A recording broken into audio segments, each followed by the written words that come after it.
The last days of the war. Captain Elias Munro stood on the blackened battlefield of Kepler, 62F, helmet tucked under one arm, the crimson dawn painting the wreckage in a strangely holy glow. The war between Earth's united Terran coalition and the Sildari Imperium had ravaged the stars for 15 brutal years. Billions were dead. 2 galaxies teetered on the edge of collapse. And now, with the fate of 2 species resting on one last gambit, Elias found himself preparing for an arranged marriage. To an alien queen. Queen Saraxi of the Sildari was a tall, imposing figure with opalescent skin that shimmered with faint lavender hues under the suns. Her 6 eyes watched Elias with unreadable intensity, her mouth unreadable, her body language both regal and utterly alien. "The treaty is clear," she said, her voice harmonizing like a dozen flutes in perfect dissonance. "A symbolic union between our species. A merging of our bloodlines. Marriage will signify the end of hostility." "Symbolic," Elias echoed, forcing a calm smile. "Fake. Just a gesture. Not forever." Her eyes narrowed. "On Sildari, marriage is sacred. It is never entered lightly. But I understand humans value convenience and political theater." He could tell she hated the arrangement as much as he did. Neither of them wanted this. But neither of them wanted more death. The terms had been negotiated at the Galactic Council for months. Their respective governments were desperate. And so, here they stood, 2 enemies turned political props. A lavish ceremony was held aboard a neutral orbital station. Diplomats wept with joy. Soldiers on both sides cheered.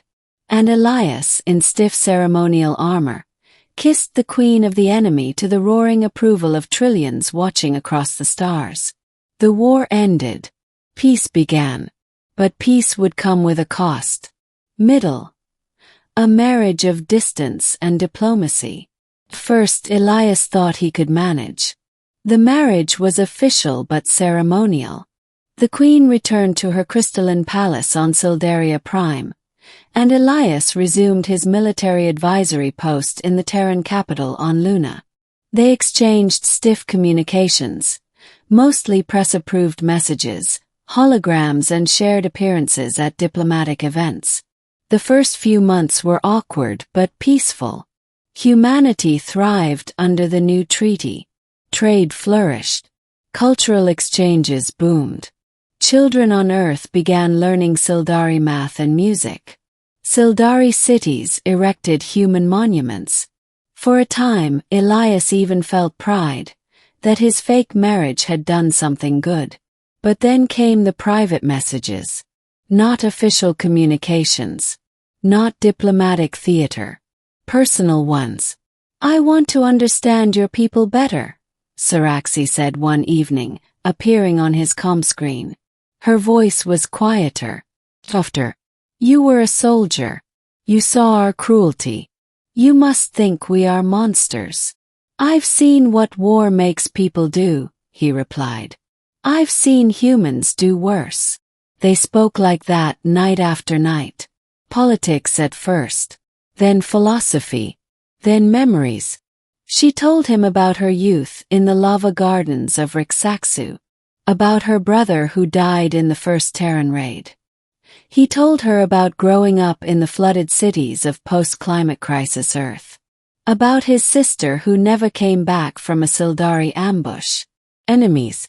Victims. Survivors. A year passed. Then 2. What began as cold civility grew warmer. Friendlier. Saraxi laughed at his crude Earth idioms. Elias marveled at her poetic descriptions of alien moons. They developed inside jokes, small private truths no one else knew. Then came the dreams. He dreamed of her voice whispering his name in 6-toned harmonics. He dreamed of her reaching for him through the vacuum of space. He dismissed them, surely just the residue of too many holocalls, too many nights spent alone. Until she visited Earth. The turning point, a demand for truth. She arrived unannounced, her vast obsidian ship descending over the Pacific like a descending god. Elias was summoned to Luna Prime's grand reception hall, heart pounding. She wore ceremonial silk grown from Sildari moon spiders, and her eyes locked on him as if they'd never been apart. "We are married," she said plainly. "And yet we are strangers." "It was meant to end the war," Elias said, suddenly uncomfortable under her intense gaze. "It wasn't real. Not to you. But to my people it is. And after 3 years, I've come to question what is real." Her expression softened. "I did not expect this. You were a name, a political necessity. But I know you now, Elias Monroe. And I will no longer allow this to be a shadow marriage." He froze. "What are you saying?" "I want you to return with me. To live with me. As my mate. Not a figurehead. A husband. A partner." His heart stumbled. "You can't be serious." Her voice was resolute. "I am Sildari. We do not pretend. I have grown to respect you. And perhaps more." Elias stammered, searching for the right words. "But I'm not like you. I'm not even the same species." "What kind of life would that be?" "A shared one. Filled with conflict, yes, but also with truth." She stepped closer. "If you say no, I will not force you. But if this was only ever a charade to you, say it now. End it." And in that moment, Elias couldn't say it. He remembered the quiet nights of laughter, the hidden messages, the way her voice lingered in his dreams. He didn't love her. Not yet. But he wanted to. Climax. A kingdom on the edge. Life on Sildaria Prime was dazzling and disorienting. The air shimmered with chemical flavors. The cities spiraled in impossible geometries. Elias had to wear a neurolinguistic translator and carry a biothermal suit for the gravity variance. Every day he was tested, culturally, biologically, politically. And yet, Saraxi was his guide through it all. She taught him the customs of her court. Introduced him to the scholars and advisors who once plotted humanity's destruction. Together, they mediated disputes between Earth colonies and Sildari fringe worlds. Their partnership became a model for post-war unity. And something deeper began to grow. They began to sleep in the same chambers, at first in separate beds, then eventually together, not always in intimacy, but in comfort. Saraxi sang him the morning songs of her ancestors. Elias showed her old Terran jazz recordings. They took long walks in the starlit gardens, exchanging secrets of their hearts. But not everyone approved. A faction within the Sildari High Command viewed Elias as a usurper, an earth-blooded invader sullying the royal line. Rumors of rebellion whispered through the wind tunnels of the capital. One night, an assassination attempt nearly succeeded.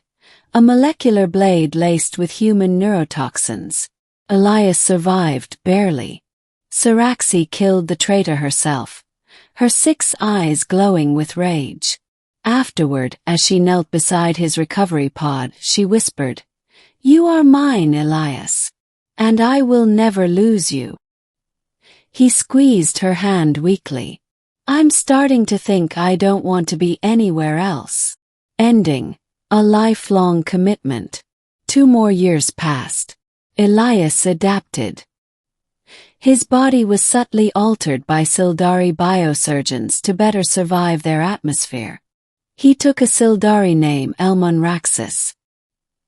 He became not just a symbol of peace, but an active ruler beside Saraxi.